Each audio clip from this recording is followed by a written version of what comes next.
Hello, welcome back. In this video, we will work on loading and saving array data, as arrays will be saved by default in an uncompressed raw binary format with file extension as .npy. It's exciting, right? So let's get started.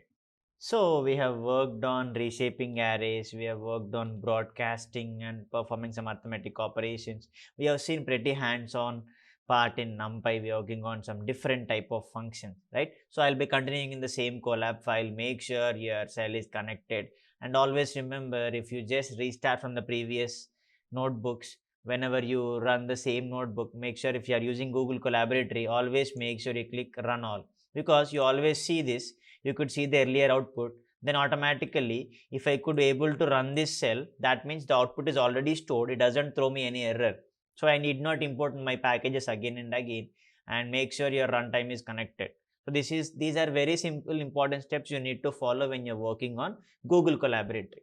Because if you work on your default notebooks or your IDEs or any other environment, that's not an issue. But when you're working on Google Collaboratory, always make sure you have proper good internet connection, and just follow these steps. Because now we'll be working on how do we try to save, or how do we try to load our array data. That's where we'll be working on file input and output with arrays. That's a very important concept. How do we try it? Because till now we have seen we just created arrays from multiple formats by using random number generation with the help of a range function, linspace, and ones, zeros. We have seen all of them. But now what we'll try to do is we'll try to save such kind of data in an array format, but along with some file extension. That's where we'll be working on, because whenever I say text file extension, that is .txt, and this is a Python notebook, it is .ipynb. Even though you could not you did not rename it, even though you need not know the extension, when you go to file and when you click on download .ipynb .py file, both you can see it. So that's where even when I share such file, make sure always you remember you need to open them with Google Collaboratory or your Jupyter notebooks, whatever it is. You just need not double click it. That's where you should always remember when you're working on files. So first, file input and output with arrays. That's where we'll start working on it, because that plays a very vital role when you work on, when you are trying to load some data, when you try to read when you try to save some data, right? So first, let's create an array and let's try to make some changes within it. So I just gave the heading as file input and output with arrays. Well, first we'll create an array with the one dimension. A is equal to np dot a range of, it's up to your wish how much extension you take. I am taking 10 elements. So you know when you print A, you get 0 to 9. That is the extension, and this is a one dimensional array. This is what we have seen till now. But what I have mentioned, we try to save and load array data. So saving and loading array data, that's where we use some functions. First we use how do we save this kind of data. So there I use a function called as save, because we can have so many things where we try to save it as a compressed format. We have so many things. First let's go step by step, because it will save with extension as .npy, because for our text file it is .txt, but for NumPy arrays it is .npy. So you should mention the file name or the path. So I'll just, as we are using in Google Collaboratory, you need not worry where the file will be saved. I'll just make it. So first give the name. So my name will be first array. Okay. And what is the input you should throw? What is your array? A. So this is your array. So first array is the name of the array, and A is your array. So keep that point in mind. Even I'll make it as a comment. So first array is name, and A is our input array, and first array is name and A is our input array, because we shouldn't make some such silly mistakes when we are working on some kind of functions or packages, because always people don't forget such kind of people forget such kind of things. It's not that everything is, there is no basic or advanced in Python. I always tell that step. So first when I execute this particular cell, you could see the result, you couldn't see the result, sorry, but the cell is executed. But where is this particular file saved? This is in your Google Collaborate is on an online notebook running out, but if you could just throw to your left side, which I have already mentioned, you could upload the files. The same pattern happens, the array will be saved here, right? So you could just see here, the array could be saved here, because see, there you go. You got this first array.npy and the extension is .npy, and if I could just make sure I download it, because if you double click it, you can view the file, but as it is of the array extension, you cannot see the content in it. What you could do is, even if I download it, I cannot open the file extension and see it, because it is of .npy. That's where we try to load it. So now we'll try to see how do we load the data. So first what I'll do is, I'll just give np dot, what is our file name, that is array which we have saved, that is first array. But what is the extension? Always remember, you should pass the extension for any file. So first array dot npy, there you go. So first array dot npy, if it is running perfectly and if the array is saved, then you could see the result. What is the result? The same array from 0 to 9. Just hit enter, you should be able to see. There you go. So you have successfully saved the array with .npy extension and you're able to load the array. This is our first step, because if the file path is ending in the .npy extension, you could be able to see it, right? So if it is saved, then we need to load it. That's what we do, right? If a file is saved in some particular location, you'll be able to open and perform some operations, whatever the file format you use. The same thing happens for arrays also, right? So this is how you save, you try to load and save your array data. This is fine. But what if I want to go for multiple arrays? How do you save multiple files? You just make it in a folder and you make it as a RAR file. Yes, that's what we do here. So if I want to save multiple files, that's where I'll be using some compressed format. That's where I'll be going for saves extension, where I'll be using compressed also. But let's see it very simple. How do you try to save multiple arrays?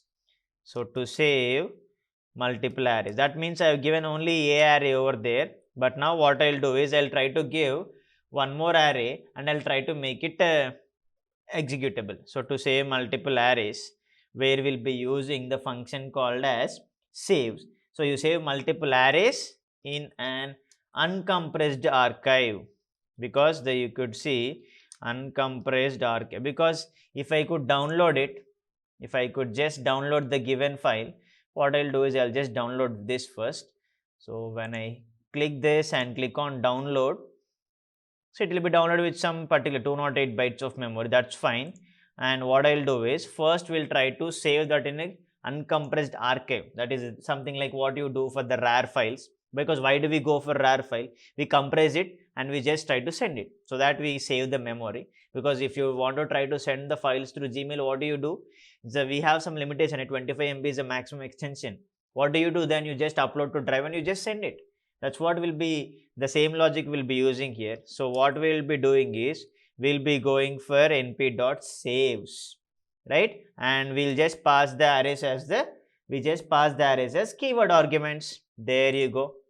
So we'll just give np dot, what is the function? We'll be going for saves. So np dot saves of, save several arrays into a single file. We can give any number of arrays. So it's up to us what is the name we give. So what is the name we could give? We could give as something like array archive, because we are just giving it as array archive. So that because in the same example we have given first array is our array name, that is for the single array. So here what I'll do is, I'll just make it as archive, so that we'll be trying to give multiple arrays, and you need to pass the arrays as keyword arguments. That is mandatory. What happens if you don't pass? You should see it. Okay, it will be saved, but what is the output we could see? Did it save? No, right? Because yes, now it is saved, because it takes some time to load. But what is there in this?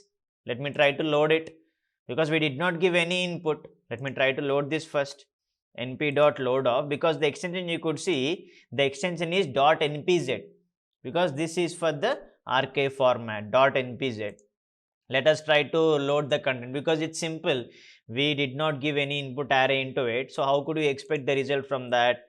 So np dot, so it is for saving, we gave saves, and you should try to load this, right? So if you try to load np dot load of, what is the array name? That is array archive dot npz. So let me try to execute this. You got some numpy library.n, because it's in the format of bit code.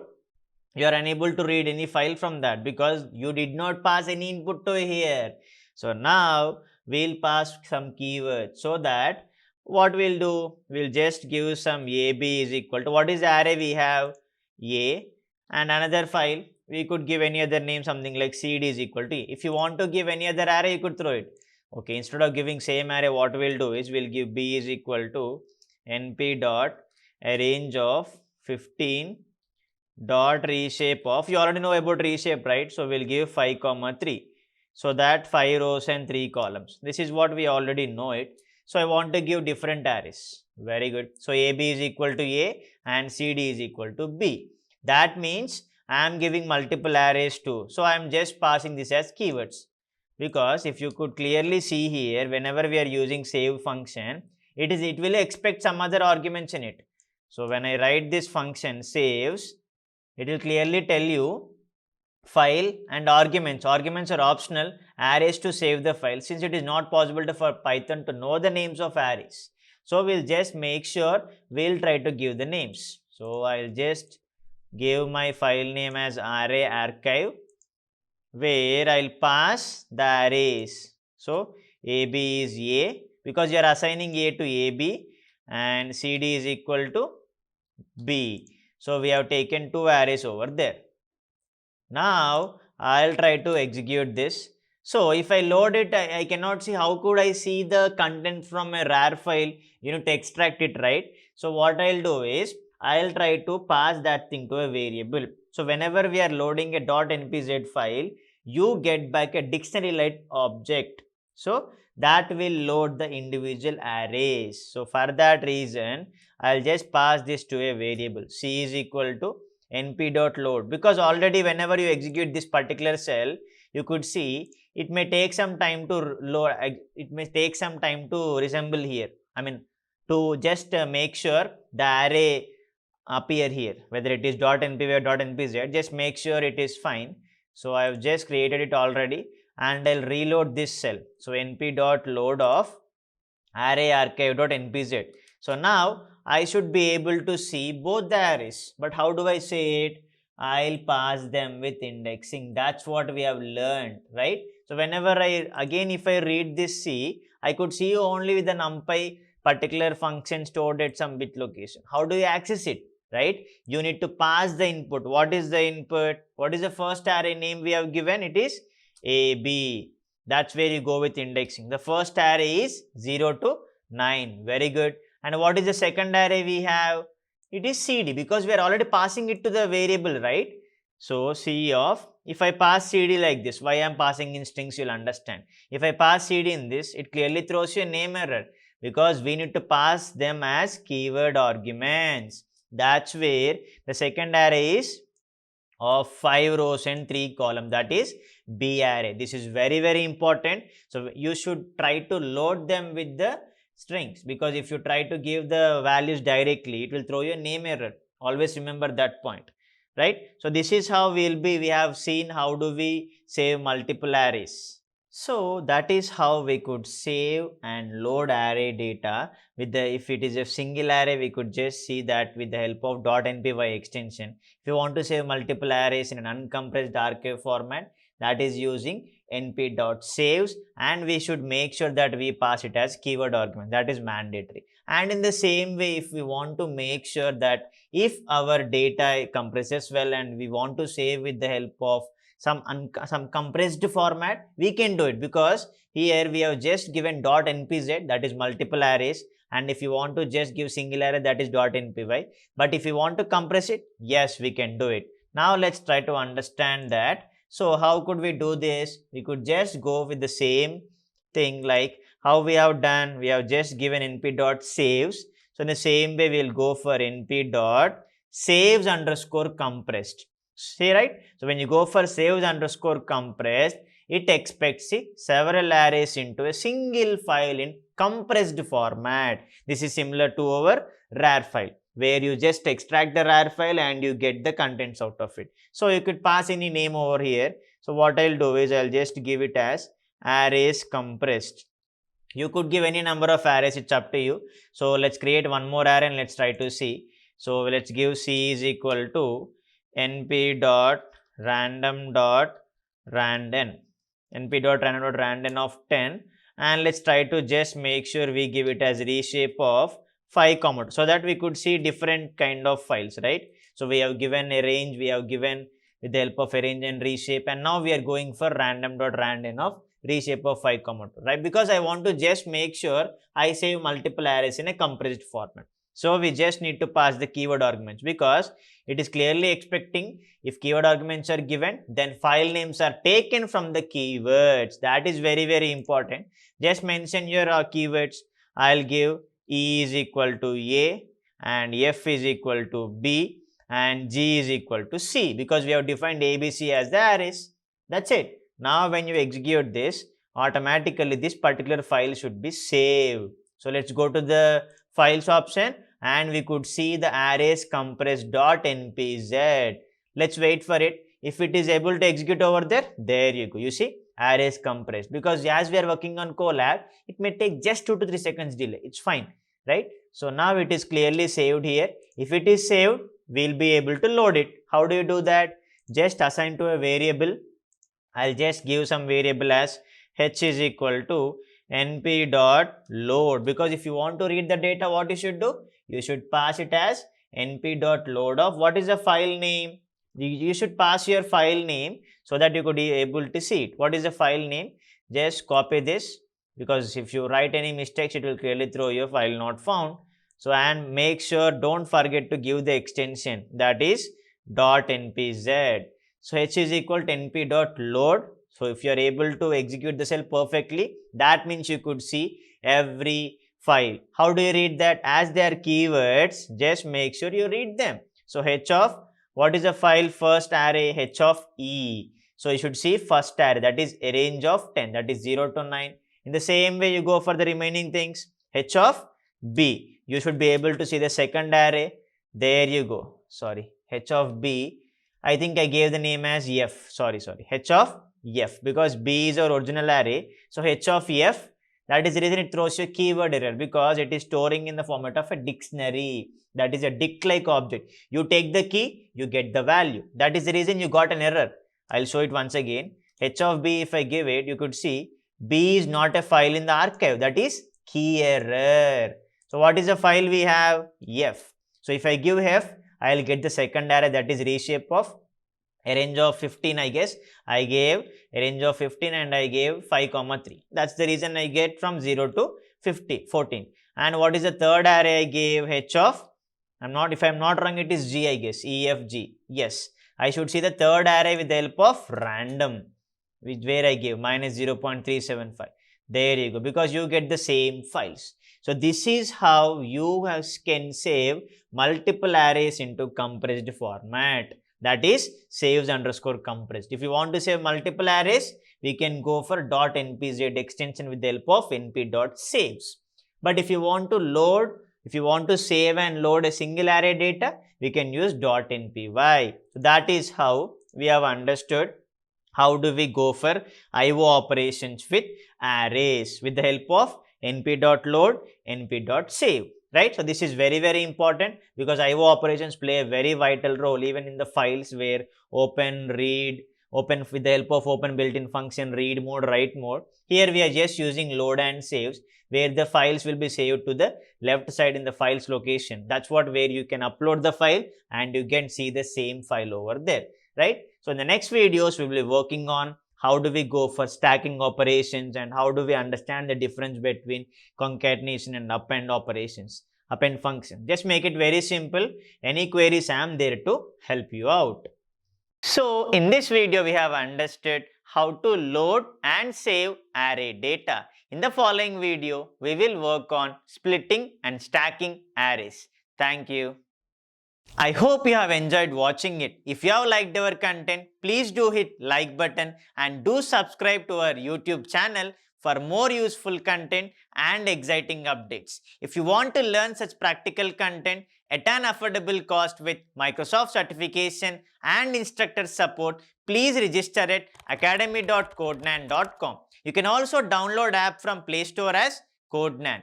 Never hesitate to raise queries in the comment section, and please do reply with your suggestions for more practical videos. We'll be happy to come up with it. Thank you.